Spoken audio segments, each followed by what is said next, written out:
అందరికీ నమస్కారం. సంతోషం ఫిల్మ్ న్యూస్కి స్వాగతం. ఈరోజు సినిమా విషయాలు తెలుసుకునే ముందు సంతోషం సురేష్ యూట్యూబ్ ఛానల్ని, సంతోషం అప్డేట్స్ యూట్యూబ్ ఛానల్ని, ఈ రెండు ఛానల్ని సబ్స్క్రైబ్ చేసుకోండి. మరి ఈరోజు సినిమా విషయాలతో ఇప్పుడు మనం చూసేద్దాం. Dress కట్సీ by KLM fashion mall. Tollywood actor Siddhu Jonnalagadda back to back సినిమాలో నటిస్తున్నాడని తెలిసిందే.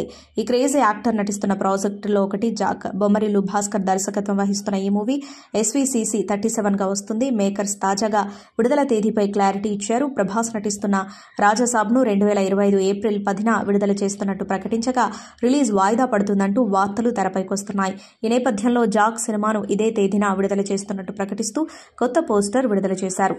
తాజా లుక్లో నిర్మానుష్య ప్రదేశంలో ఓవైపు జీపు కనిపిస్తూ ఉండగా మరోవైపు గన్ను చూడొచ్చు. రాజాసాబ్ తేదీన వస్తూ ఉండటంతో సూపర్ బజ్ క్రియేట్ అవ్వడం పక్కా అని అర్థమవుతుంది.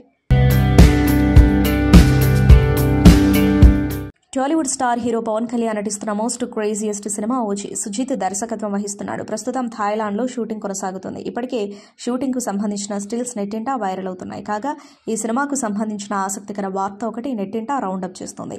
ఈ చిత్రంలో స్పెషల్ సాంగ్ ఉండబోతుందట. ఈ పాటలో డీజే టిల్లు భామ నేహా శెట్టి మెస్మరైజ్ చేయబోతుందట. పవన్ కళ్యాణ్తో నేహా శెట్టి స్టెప్పులేయబోతుందన్న వార్తలపై ప్రస్తుతానికి అధికారిక ప్రకటన ఏమి రాకున్నా ఈ అప్డేట్ను మాత్రం ఫుల్ ఎంజాయ్ చేస్తున్నారు movie lovers and fans. Vijay Sethupathi Vetrimaaran కలయికలో రూపొందిన విడుదల 1 చిత్రం ఎంతటి ఘన విజయం సాధించిందో ప్రత్యేకంగా చెప్పనవసరం లేదు. ఇప్పుడు ఈ చిత్రానికి సీక్వెల్గా విజయ్ సేతుపతి వెట్రిమారన్ కాంబినేషన్లో రూపొందుతున్న చిత్రం విడుదల 2.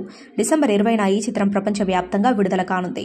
ప్రముఖ నిర్మాత శ్రీ వేదాక్షర మూవీస్ అధినేత చింతపల్లి రామారావు ఈ చిత్ర తెలుగు హక్కులను దక్కించుకున్నారు. ఈ చిత్రాన్ని తెలుగులో ఎంతో ప్రతిష్టాత్మకంగా విడుదల చేస్తున్నారు. నిర్మాత చింతపల్లి రామారావు ఈ సందర్భంగా ఆయన బుధవారం చిత్ర విశేషాలను విలేకరులతో పంచుకున్నారు. విడుదల 2 చిత్రం ఎలా ఉండబోతుంది? పరిపాలకుల అహంకారానికి అణిచివేయబడిన సామాన్యుల నుంచి ఉద్భవించిన ఒక అసామాన్యుడి వీర విప్లవ గాథే విడుదల 2. మనతో మిళితమైన అంశాలతో కూడిన కథ. ఇలాంటి కథలు మన నేటివిటీకి సరిపోతుంది అని ఈ సినిమా తెలుగు హక్కులను దక్కించుకున్నాను. యథార్థ సంఘటనల ఆధారంగా తీసిన చిత్రం ఇది. అణగారిన వర్గాల నుంచి ఉద్భవించిన ఓ విప్లవ కెరటం అందరినీ పెట్టుబడిదారి వ్యవస్థ నుంచి ఎలా బయటపడేలా చేశారు అనేది ఎంతో ఆసక్తికరంగా ఉంటుంది. ఈ చిత్రం తెలుగు నేటివిటీకి ఎలా సరిపోతుంది అని అడగ్గా, ఈ చిత్రం తమిళంలో తీసిన తెలుగు నేటివిటీ కథ, తెలుగు రాష్ట్రాల్లోని సమస్యలు, ఇక్కడ జరిగిన సంఘటనల ఆధారంగా తీసిన చిత్రం ఇది తమిళ దర్శకుడు తీసిన తెలుగు వారి కథ. ఇక విజయ్ సేతుపతి పాత్ర ఎలా ఉండబోతుంది అని అడగ్గా, నటుడిగా ఆయన గురించి ఎంత చెప్పినా తక్కువే. ఈ చిత్రంలో పెరుమాల్కు పాత్రకు ఆయన 100% సరిపోయాడు. నక్సలైట్ పాత్రలో విజయ్ సేతుపతి నటన, పాత్రలోని ఎమోషన్, ఆయన పండించిన విధానం అద్భుతం. నటుడిగా విజయ్ సేతుపతి ప్రేక్షకుల్లో ఎంతో మంచి గుర్తింపు ఉంది. ఈ చిత్రంతో ఆయన పేరు మరింత పెరుగుతుంది అని అన్నారు. సంక్రాంతికి వస్తున్నాం. జనవరి 14న ప్రేక్షకుల ముందుకు రానుంది. ఈ సందర్భంగా రమణ గోగ్లా మాట్లాడారు. నేను యుఎస్లో ఉంటున్నా. వ్యక్తిగత జీవితంలో బిజీ కావడం వల్ల ఇండస్ట్రీకి దూరంగా ఉన్నా. నేను యుఎస్లో ఉన్నప్పుడు చిత్ర సంగీత దర్శకుడు భీమ్స్ కాల్ చేసి తప్పకుండా పాట పాడాలని కోరారు. సాంగ్ పంపిస్తే 2 సార్లు విన్నా. చాలా బాగా నచ్చింది. అందులో కొత్తదనంతో పాటు మంచి ఫీల్ ఉందనిపించింది. దాంతో తప్పకుండా పాడాలని నిర్ణయించుకున్నా అన్నారు. చాలామంది ఫోన్ చేసి పాట బాగుందని, వాయిస్లో అదే మ్యాజిక్ ఉందని పొగట్టం ఆనందంగా ఉందని, వెంకటేష్ కూడా ఫోన్ చేసి పాట గురించి మెచ్చుకున్నారని రమణ గోగులా తెలిపారు.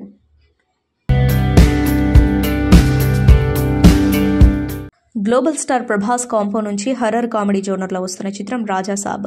మారుతి డైరెక్ట్ చేస్తున్న ఈ చిత్రాన్ని 2025 ఏప్రిల్ 10న ప్రపంచవ్యాప్తంగా గ్రాండ్గా విడుదల చేయనున్నట్టు ప్రకటించారని తెలిసిందే. సినిమా షూటింగ్కు సంబంధించి అభిమానుల్లో నెలకొన్న డైలమాకు చెక్ పెట్టాడు మారుతి. ఈ డైరెక్టర్ బచ్చలమల్లి ప్రమోషన్ ఈవెంట్లో రాజాసాబ్ షూటింగ్ పూర్తయిందని క్లారిటీ ఇచ్చేశాడు. అయితే రాజాసాబ్ అనుకున్న సమయానికి రావడం లేదన్న వార్త ఒకటి మూవీ లవర్స్ ను నిరాశ చెందేలా చేస్తుంది. రాజాసాబ్ విడుదల వాయిదా పడిందని వార్తలు వస్తూ ఉండగా, మరోవైపు మీరు ఏ డేట్కు చూడాలనుకుంటే బాగుంటుందో అదే తేదీన రాజాసాబ్ వస్తుందని మారుతి చేసిన కామెంట్స్ నెట్టింటా వైరల్ అవుతున్నాయి. మరి రాజాసాబ్ విడుదలపై మేకర్స్ నుంచి అధికారికంగా ఏదైనా ప్రకటన వస్తుందేమో చూడాలి. చిన్నప్పటి నుంచి తాను అల్లరివాడినేనని చెప్పారు సీనియర్ నటుడు రాజేంద్ర ప్రసాద్. చదువు పూర్తయిన తర్వాత ఉద్యోగం చేయకుండా కొంతకాలం తిరిగాను. ఆ తర్వాత నేనేం చేయాలనేది నాకు అర్థమైంది. ప్రేమించు పెళ్లాడు సినిమాతో వంశీ నన్ను హీరోని చేశారు. ఆ తర్వాత లేడీస్ టైలర్తో హిట్ ఇచ్చాడు. ఆ సినిమా నుంచి నేను వెనుతిరిగి చూసుకోలేదు. ఏడాదికి 12 సినిమాలు చేస్తూ వెళ్లాను. అది భగవంతుడిచ్చిన అవకాశంగానే నేను భావిస్తూ ఉంటాను అని అన్నారు. ఆనాటి నిర్మాతలు, దర్శకులు, రచయితలు నా కోసం విభిన్నమైన పాత్రలను సృష్టించారు. అవి రెగ్యులర్ హీరోల పాత్రలు కాదు, సమాజంలో మన చుట్టూ కనిపించే పాత్రలనే తెరపై నేను చేశాను. అప్ల అప్పారావు, పేకాట పాపారావు అలాంటివే. తమ చుట్టూ కనిపించే పాత్రల మాదిరిగా ఉండటం వలన ఆ పాత్రలు అందరికీ కనెక్ట్ అయ్యాయి. చిన్న బడ్జెట్లు పెద్ద హిట్లు అన్నట్లుగా నా కెరీర్ కొనసాగింది. ప్రేక్షకులు తమ ఇంట్లో ఒకరిగా నన్ను భావించడం వల్లనే ఇంతకాలం పాటు నేను సినిమాలు చేయగలిగాను అని చెప్పారు. వరుస సినిమాలతో రష్మిక మందన దూసుకుపోతుంది. తాజాగా పుష్ప 2 ఘన విజయాన్ని ఆమె ఎంజాయ్ చేస్తుంది. మరోవైపు రష్మిక ప్రేమ రిలేషన్షిప్ పై చాలా కాలంగా సోషల్ మీడియాలో ప్రచారం జరుగుతుంది. హీరో విజయ్ దేవరకొండతో ఆమె ప్రేమలో ఉందని చెప్తున్నారు. తాజాగా ఓ ఇంటర్వ్యూలో రష్మిక మాట్లాడుతూ తన జీవిత భాగస్వామి ఎలా ఉండాలో చెప్పుకుంటూ వచ్చింది. తనలాంటి మనస్తత్వం ఉన్న వ్యక్తి తనకు జీవిత భాగస్వామిగా కావాలని ఆమె తెలిపింది. జీవితంలోని ప్రతి దశలో తనకు తోడుగా ఉండాలని, అన్ని వేళలా భద్రతను ఇవ్వాలని, కష్ట సమయంలో తనకు సపోర్ట్గా ఉండాలని చెప్పింది. ఒకరిపై మరొకరు బాధ్యతగా ఉంటే జీవితాంతం కలిసి ఉండవచ్చని రష్మిక తెలిపింది. తన దృష్టిలో ప్రేమ అంటే జీవిత భాగస్వామిని కలిగి ఉండటమేనని చెప్పింది. జీవితంలో ప్రతి ఒక్కరికి తోడు కావాలని, తోడు లేకపోతే జీవితానికి ప్రయోజనం ఉండదని వ్యాఖ్యానించింది. అందరికీ నమస్కారం. వెల్కమ్ టు సంతోషం. నేను ఇప్పుడు మాధురి దీక్షిత్ని ఇంట్రో చేయబోతున్నాను. ఈ మాధురి దీక్షిత్ మీరనుకున్న బాలీవుడ్ హీరోయిన్ కాదు. ఈవిడ మన ఆంధ్ర మాధురి దీక్షిత్.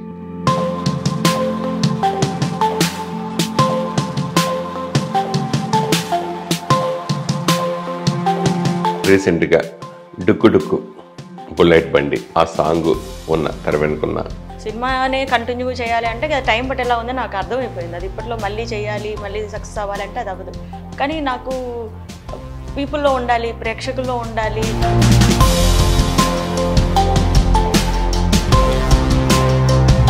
మిమ్మల్ని చాలామంది ప్రపోజ్ చేసుకుంటారు, మరి ఎవరికి పడలేదా? పాడాలి అనే నా జాస్ అంతా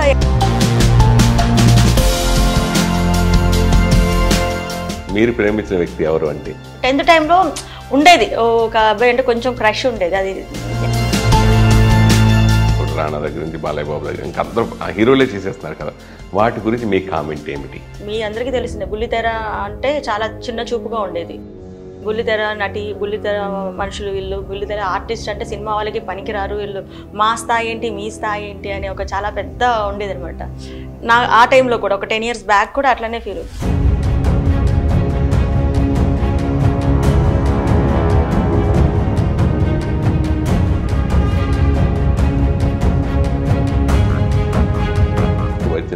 తిరుమలలో రీల్స్ చేస్తూ సరదాగా డాన్స్ చేస్తూ బాగా ఎక్కువ వీడియోస్ చేసే వాళ్ళ మీద చర్యలు తీసుకుంటున్నారు కదా, వాటి గురించి మీరేంటి? చర్యలు అసలు అక్కడ వాళ్ళుగా తీసుకోవాల్సింది.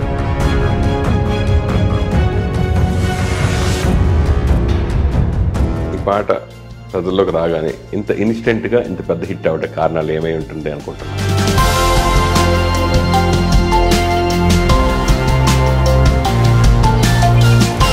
సో ఆ రోజు ఈవినింగ్, రేపు షూటింగ్ అనగా ఆ రోజు ఈవినింగ్ నేను ఆశీష్ గారికి వేరే ఒక డైరెక్టర్ వచ్చు నేను కాంటాక్ట్లోకి వెళ్తే లచ్చి కొంచెం బ్యాడ్ అనుభవాలు కూడా మిగిల్చి ఉంటుంది నాకు తెలిసి. ఏదైనా అనుభవం అంటారు కదా, మనం ఎక్స్పీరియన్స్ అవేది. కాకపోతే నేను బాగా కోట్ల రూపాయలు ఇచ్చి ఆ ఎక్స్పీరియన్స్ తీసుకున్నాను, అంటే ఎట్లా చేయకూడదు అని.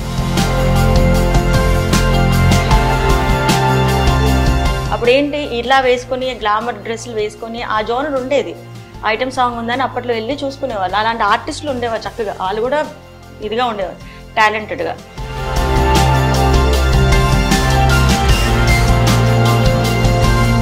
నేను అప్పుడప్పుడు అనుకుంటే వీళ్ళు తెలుగులో అంటే కాదు, వీళ్ళు కన్నడ నుంచి వచ్చారు అని. ప్రతి ప్లాట్ఫామ్లో కనపడేది అదే కదా మొత్తం. ప్రతి సీరియల్స్లో వాళ్ళే, షోస్లలో వాళ్ళే వస్తుంటే మరి తెలుగు ఆర్టిస్టులు అంతా ఏమైపోవాలి సురేష్ గారు? ఇది మీరు ఒకసారి అడగాల్సిన ప్రశ్న. ఇలా నా మేనేజర్ కూడా గుర్తుపెట్టుకున్నావా? ఇలా మీరే ఒకసారి అడగాలి, నేను మాత్రం ఫాలో అవుతా అయితే.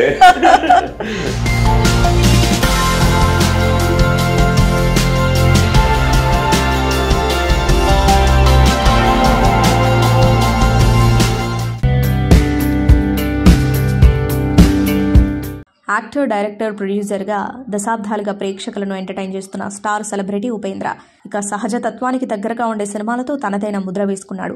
టాలెంటెడ్ డైరెక్టర్ వెట్రిమారన్ ఈ ఇద్దరు త్వరలోనే బాక్సాఫీస్ వద్ద పోరుకు రెడీ అవుతున్నారు.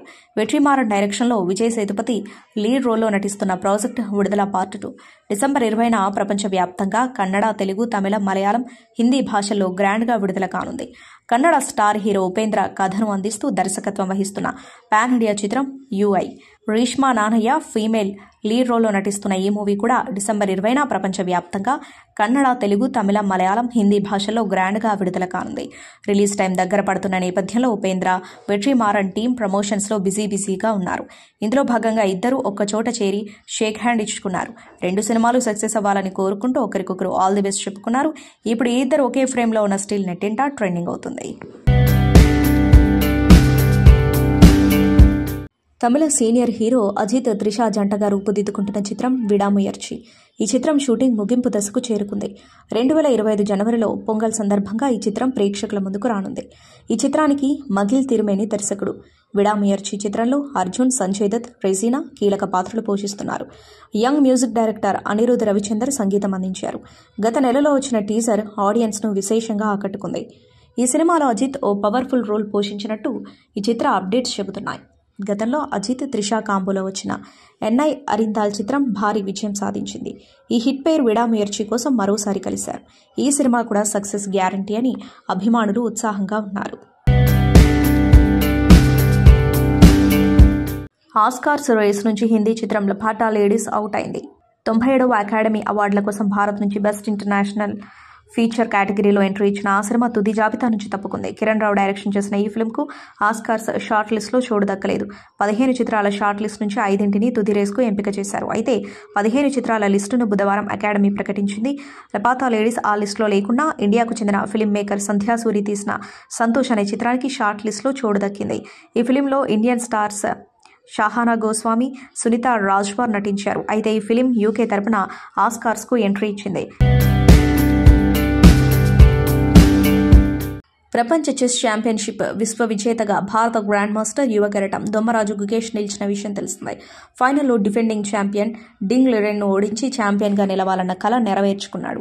ఈ విజయంతో గుకేష్ ప్రపంచ చెస్ ఛాంపియన్షిప్ గెలిచిన అతిపిన్న వయస్కుడిగా చరిత్ర సృష్టించాడు. అయితే చెస్ ఛాంపియన్షిప్ విశ్వ విజేతగా నిలిచిన గుకేష్ను తమిళనాడు ముఖ్యమంత్రి ఎంకే స్టాలిన్ మంగళవారం సత్కరించడంతో పాటు 5 కోట్ల చెక్కును బహుకరించారు. దీంతో పాటు చెస్ను ప్రోత్సహించడానికి అకాడమీని ప్రారంభించనున్నట్లు ప్రకటించారు. రీసెంట్గా గుకేష్ను ఆంగ్ల మీడియా ఇంటర్వ్యూ చేయగా తనకు నచ్చిన సినిమా విజయ్ దేవరకొండ నటించిన గీతా గోవిందం అని తెలిపారు. గుకేష్ మాట్లాడుతూ నాకు తమిళంలో సూర్య నటించిన సూర్య సన్ ఆఫ్ కృష్ణన్ సినిమాతో పాటు తెలుగులో గీతా గోవిందం ఇష్టమని తెలిపారు. ఇక హిందీలో హృతిక్ రోషన్ హీరోగా వచ్చిన జిందగీ నా మిలేగి దోబరా అనే సినిమా ఇష్టమని తెలిపారు. ఇందుకు సంబంధించిన వీడియో వైరల్గా మారింది. టాలీవుడ్ యాక్టర్ అక్కినేని నాగచైతన్య కాంపో నుంచి వస్తున్న చిత్రం తండేల్. చందు మొండేటి డైరెక్షన్లో రొమాంటిక్ డ్రామా నేపథ్యంలో తెరకెక్కుతున్న ఈ మూవీలో సాయి పల్లవి ఫీమేల్ లీడ్ రోల్లో నటిస్తుంది. ఈ చిత్రాన్ని 2025 ఫిబ్రవరి 7న ప్రపంచవ్యాప్తంగా గ్రాండ్గా విడుదల చేస్తున్నట్టు ప్రకటించారు మేకర్స్. ఇప్పటికే విడుదల చేసిన బుజ్జి తల్లి సాంగ్కు మంచి స్పందన వస్తుంది. తాజాగా తండేల్ సెకండ్ సింగిల్ అప్డేట్ అందించారు మేకర్స్. శివశక్తి ఫుల్ సాంగ్ను డిసెంబర్ 22న తెలుగు, హిందీ, తమిళ భాషల్లో విడుదల చేస్తున్నట్టు ప్రకటించారు. చైతు, సాయి పల్లవి శివతాండవం చూపించబోతున్నట్టు తాజా లుక్ చెప్పకనే చెబుతుంది. హైదరాబాద్ ఆర్టీసీ క్రాస్ రోడ్స్లోని సంధ్యా థియేటర్ ఘటనలో తీవ్రంగా గాయపడిన శ్రీతేజ్ను సినీ నటుడు అల్లు అర్జున్ తండ్రి నిర్మాత అల్లు అరవింద్ పరామర్శించారు. సికింద్రాబాద్లోని కిమ్స్ ఆసుపత్రిలో చికిత్స పొందుతున్న శ్రీతేజ్ను పరామర్శించి కుటుంబ సభ్యులతో మాట్లాడారు. శ్రీతేజ్ ఆరోగ్య పరిస్థితిపై వైద్యులను అడిగి తెలుసుకున్నారు. ఆర్టీసీ క్రాస్ రోడ్స్లోని సంధ్యా థియేటర్ వద్ద జరిగిన తొక్కిసలాటలో గాయపడిన శ్రీతేజ్ 2 వారాలుగా కిమ్స్ ఆసుపత్రిలోనే చికిత్స పొందుతున్నారు. శ్రీతేజ్ ఆరోగ్య పరిస్థితి విషమంగానే ఉందని కిమ్స్ వైద్యులు చైతన్ విష్ణుతేజ్ రాత్రి వెల్లడించారు. ఐసీయూలో వెంటిలేటర్పై ఉన్నట్లు చెప్పారు. మెదడుకు ఆక్సిజన్ సరిగ్గా అందడం లేదని, బాలుని నిరంతరం పర్యవేక్షిస్తున్నట్లు చెప్పారు. ట్యూబ్ ద్వారా ఆహారం అందిస్తున్నామన్నారు. అల్లు అర్జున్ కిమ్స్ హాస్పిటల్కు రాకపోవడంపై అల్లు అరవింద్ కీలక వ్యాఖ్యలు చేశారు. ఈ రోజు కిమ్స్ హాస్పిటల్లో బాలుడు శ్రీతేజ్ను పరామర్శించిన ఆయన అనంతరం మీడియాతో మాట్లాడారు. ఆ వీడియో ఇప్పుడు చూద్దాం. అందరికీ నమస్కారం. ఇప్పుడే హాస్పిటల్ ఐసీయూలో ఉన్న శ్రీతేజ్ ఐసీయూలో చూసి బయటికి వస్తున్నాను. డాక్టర్స్ అందరితోటి నేను మాట్లాడాను. అబ్బాయి రోజు రోజుకి రికవర్ అవుతున్నారు. లాస్ట్ 14 డేస్లోనూ, పర్టికులర్ లాస్ట్ 10 డేస్లో రికవరీ కనపడుతుంది. బట్ చాలా టైం పట్టొచ్చు అని కూడా చెప్పారు. ఇలాగా ఆ అబ్బాయి కోలుకోవడానికి ఏమైనా చేయడానికి మేము సిద్ధంగా ఉన్నాము. అది కాకుండా ప్రభుత్వం కూడా వచ్చి మేము దీన్ని తీసుకుంటాము, ఈ అబ్బాయిని సంపూర్ణ ఆరోగ్యంతో చూడడానికి ప్రభుత్వం కూడా ముందు రావడం చాలా అభినందనీయం. చాలామంది అభిమానులు కానీ, బంధువులు కానీ, మిత్రులు కానీ అల్లు అర్జున్ ఎందుకు హాస్పిటల్కి వెళ్ళలేదు అని అడుగుతున్నారు. దానికి కారణం చెప్తాను. స్టాంపీడ్ జరిగిన రోజు మరుసటి రోజు మార్నింగే అల్లు అర్జున్ వద్దామని అనుకుంటే హాస్పిటల్ అధికారులు నిన్నే కదా జరిగింది, ఇవాళ ఈ హాస్పిటల్కి వచ్చి ఇక్కడ ఇంకొక ఇన్సిడెంట్ని ఎందుకు అవాయిడ్ చేయమని చెప్పి అడిగారు. కరెక్టే కదా అనిపించింది. రాలేకపోయారు. ఆ రోజునే కేసు పడింది. ఆ కేసులో పడిన తర్వాత మన legal team headed by Niranjan garu strongly advised Bunny should not go to the hospital at all or meet the parents ఇట్లా అని చెప్పి గట్టిగా చెప్పారు. ఆ తర్వాత మేము రావడానికి అనేక నిబంధనలు, మళ్ళీ నేను ప్రభుత్వాన్ని పర్మిషన్ అడిగాను. నేనన్నా కనీసం వెళ్ళి చూస్తే బాగుంటుంది అని. ఎందుకంటే ఓ రోజు బన్నీ బాధపడుతూ నేను చూడలేకపోయాను, నువ్వన్నా వెళ్ళి చూసిరా డాడీ అని అడిగాడు. నేను ప్రభుత్వాన్ని అడిగితే వారు పర్మిషన్ ఇచ్చారు. ఈ పర్మిషన్ నాకు ఇచ్చిన చీఫ్ మినిస్టర్ గౌరవనీయులు రేవంత్ రెడ్డి గారికి, పోలీస్ శాఖకి, మన హాస్పిటల్ అధికారులు, సిఇఓ గారు అభిమన్యు, మెడికల్ డైరెక్టర్ సంబిత్ గారు, వీరందరికీ, హాస్పిటల్ వర్గానికి అందరికీ నా కృతజ్ఞతలు తెలిపారు. గ్లోబల్ స్టార్ రామ్ చరణ్ తేజ్ నటిస్తున్న high voltage action movie game changer. Star director Shankar ఈ సినిమాకు దర్శకత్వం వహిస్తూ ఉండగా కార్తిక్ సుబ్బరాజు కథను అందిస్తున్నాడు. RRR వంటి బ్లాక్ బస్టర్ తర్వాత రామ్ చరణ్ మూవీ కోసం మెగా అభిమానులు ఆసక్తిగా ఎదురుచూస్తున్న విషయం తెలిసిందే. ఆచార్య సినిమా వచ్చిన ఈ సినిమా డిజాస్టర్ అవ్వడంతో వారి ఆశలన్నీ ప్రస్తుతం వస్తున్న గేమ్ చేంజర్ పైనే ఉన్నాయి. పొలిటికల్ బ్యాక్డ్రాప్ లో వస్తున్న ఈ సినిమాను భారీ బడ్జెట్ లో శ్రీ వెంకటేశ్వర క్రియేషన్స్ బ్యానర్ పై దిల్ రాజు తెరకెక్కిస్తున్నారు. ఈ సినిమా సంక్రాంతి కానుకగా జనవరి 10న ప్రేక్షకుల ముందుకు తీసుకురానున్నట్టు మేకర్స్ తెలిపారు. ఇప్పటికే మూవీ నుంచి టీజర్ తో పాటు 3 పాటలను విడుదల చేయగా మంచి రెస్పాన్స్ వచ్చింది. తాజాగా మూవీ నుంచి మరో సాంగ్ ను విడుదల చేయబోతున్నారు మేకర్స్. ఈ మూవీ నుంచి ధోప్ అనే పార్టీ సాంగ్ ను డిసెంబర్ 21న రిలీజ్ చేయనున్నట్లు ప్రకటించారు మేకర్స్. ఈ సందర్భంగా సాంగ్ ప్రోమోను పంచుకున్నారు. టాలీవుడ్ టాప్ ప్రొడ్యూసర్ దిల్ రాజుకు తెలంగాణ ప్రభుత్వం కీలక పదవి కట్టబెట్టింది. బుధవారం Dil Raju Telangana film development corporation chairman గా పదవికి ప్రమాణ స్వీకారం చేశారు. ఈ మేరకు హైదరాబాద్ మాసబ్ ట్యాంక్ వద్ద గల FDC కాంప్లెక్స్ లోని కార్యాలయంలో ఈ బుధవారం ఉదయం 10:30 గంటలకు నూతన చైర్మన్ గా బాధ్యతలు స్వీకరించారు. బాధ్యతలు స్వీకరించిన నాటి నుంచి 2 నెలల పాటు ఆయన ఈ పదవిలో కొనసాగనున్నారు. ఈ సందర్భంగా దిల్ రాజు మాట్లాడుతూ ఈ అవకాశం ఇచ్చిన సీఎం రేవంత్ రెడ్డి, మంత్రి కోమటిరెడ్డి వెంకటరెడ్డికి కృతజ్ఞతలు చెప్పారు. ఇకపై ఫిల్మ్ ఇండస్ట్రీకి, ప్రభుత్వానికి మధ్యలో వారధిగా పనిచేస్తానని నిర్మాత దిల్ రాజు ధీమా వ్యక్తం చేశారు. అయితే డిసెంబర్ 18న దిల్ రాజు పుట్టినరోజు సందర్భంగా ఈ పదవిని చేపట్టడం విశేషమని చెప్పుకోవాలి. దిల్ రాజు అసలు పేరు వెలమకుచ వెంకట రమణారెడ్డి కాగా దిల్ సినిమా సక్సెస్ కావడంతో ఆయన పేరు వెంకట రమణారెడ్డి కాస్త దిల్ రాజుగా మారింది. ప్రస్తుతం దిల్ రాజు భారీ బడ్జెట్ సినిమాలు నిర్మిస్తూ బిజీగా ఉన్నారు. అందులో వెంకటేష్, అనిల్ రావిపూడి కాంబినేషన్లో సంక్రాంతికి వస్తున్నాం, నితిన్, వేణు శ్రీరామ్ కాంబోలో తెరకెక్కుతున్న తమ్ముడు సినిమాలకు కూడా దిల్ రాజు నిర్మాతగా వ్యవహరిస్తున్నారు. సంతోషం సురేష్ యూట్యూబ్ ఛానల్ ద్వారా ఎక్స్క్లూజివ్ ఇంటర్వ్యూని, ఎక్స్క్లూజివ్ లైవ్ షోస్ని, ఎప్పటికప్పుడు కొత్త విశేషాలను మీకు అందించడం జరుగుతుంది. మీ మొబైల్లోని యూట్యూబ్కి వెళ్ళి సంతోషం సురేష్ అని టైప్ చేయండి, అలాగే సంతోషం అప్డేట్స్ అని టైప్ చేయండి. ఈ 2 ఛానల్ సబ్స్క్రైబ్ చేసుకోండి. ఇప్పుడు చూసేయండి. Thank you. Dress కట్సీ by KLM fashion mall.